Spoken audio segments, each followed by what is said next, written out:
Halo, Assalamualaikum warahmatullahi wabarakatuh.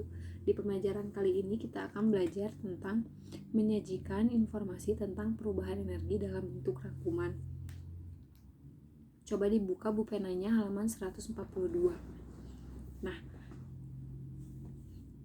sebelumnya di pembelajaran sebelumnya nih, kita sering kan ketemu tentang teks bacaan tentang perubahan energi atau sumber energi.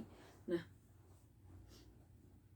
dari teks-teks tersebut biasanya kan ibu suka meminta atau nyuruh kalian kalau misalnya sedang membaca teks itu ditandai nih kata-kata kuncinya atau kata-kata penting menurut kalian yang ada pada teks bacaan tersebut. Kalau misalnya kalian tahu artinya, hebat. Nah, kalau misalnya belum tahu artinya atau belum tahu maksud dari kata tersebut, kalian bisa mencarinya dari KBBI. Nah, seperti itu. Itu merupakan salah satu contoh atau salah satu langkah agar kita mengetahui pokok informasi dari teks tersebut. Nah, cara keduanya itu yaitu dengan menemukan gagasan pokok dan gagasan pendukung pada teks tersebut. Nah, seperti yang pernah kita bahas pada sebelum-sebelumnya, biasanya gagasan pokok itu terdapat pada awal kalimat di dalam paragraf.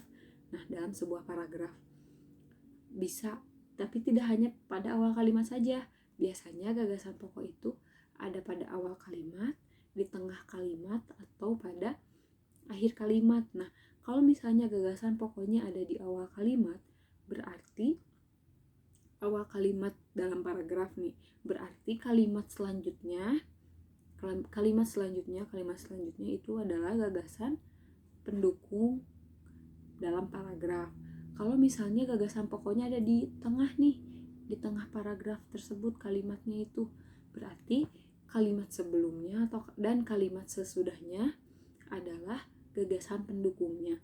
Lalu kalau misalnya gagasan pokoknya ada di akhir kalimat dalam paragraf tersebut, berarti gagasan pendukungnya ada di kalimat-kalimat sebelumnya. Nah, seperti itu. Lalu yang ketiga, membuat pertanyaan-pertanyaan yang berkaitan dengan teks yang kita baca.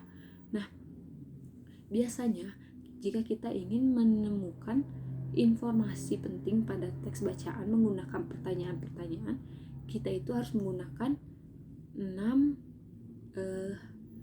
bentuk pertanyaan: apa, siapa, kenapa, bagaimana, kapan, di mana. Nah, 6 kan. Nah, misalnya gini nih, bagaimana perubahan energi pada kipas. Nah, nanti jawabannya itu perubahan energi pada kipas itu dari energi listrik ke energi gerak. Nah, seperti itu. Jadi, itu adalah salah satu contoh menggunakan pertanyaan ketika kita ingin menemukan informasi penting pada teks bacaan. Nah, jadi itu ada 3 langkah ya. Nah, lalu kalau misalnya kita telah menggunakan 3 langkah tersebut lalu menemukan informasi dari teks tersebut, maka kita akan menggunakan informasi-informasi tersebut untuk membuat rangkuman. Nah, ingat ya, caranya itu yang paling utama itu adalah membaca. Nah, setelah kalian membaca, maka kalian mengikuti langkah-langkah yang 3 itu. Nah, di sini ada tugas keterampilan kinerja produk. Di sini kan kalian di rumah sendiri, jadi tidak usah berkelompok, udah kalian kerjakan sendiri saja. Lalu yang kedua, coba cari informasi tentang penggunaan peralatan rumah tangga seperti penanak nasi, kipas angin, mesin cuci, dan televisi. Nah, setelah kalian menemukan informasi tentang alat-alat rumah tangga seperti contohnya yang ada tadi di dalam petunjuk yang ada di halaman 143. Nah, kira-kira energi apa sih yang digunakan pada peralatan tersebut? Misalnya, energi apa sih yang digunakan pada kipas angin? Energi apa sih yang digunakan pada mesin cuci? Nah, seperti itu. Lalu yang ketiga, sajikan informasi tersebut dalam bentuk gambar dan masing-masing dari masing-masing proses. Nah, kamu boleh mencari gambar tersebut dari internet atau sumber informasi lainnya, mintalah. Nah, nanti ketika kalian ingin mencari informasi tersebut dari internet, jangan lupa meminta tolong kepada orang tua kalian ya. Kalau enggak, nanti minta tolong misalnya ke orang yang lebih dewasa di rumah kalian. Nah, seperti itu.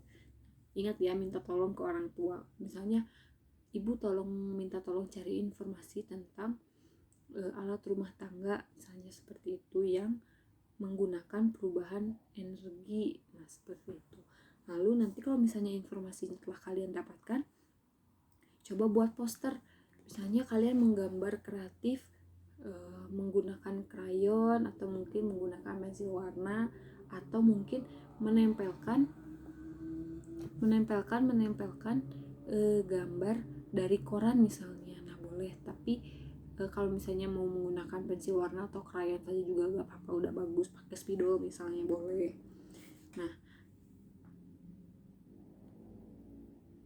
nanti gambarnya itu atau posternya itu dibuat dari kertas HVS. Nanti kalau misalnya sudah, nah, tulis penjelasannya. Nah, tulis penjelasan yang ada di poster yang kalian buat itu. Tulisnya boleh di buku tematik saja, atau ya boleh di buku tematik saja nanti penjelasannya. Nah, nanti informasi yang telah kalian dapatkan dari internet itu dirangkum ya. Dirangkum dengan cara yang tadi, dengan langkah-langkah yang telah tadi Ibu sebutkan di awal. Nah, seperti itu. Nanti rangkumannya juga dikumpulkan ya. Selamat mengerjakan.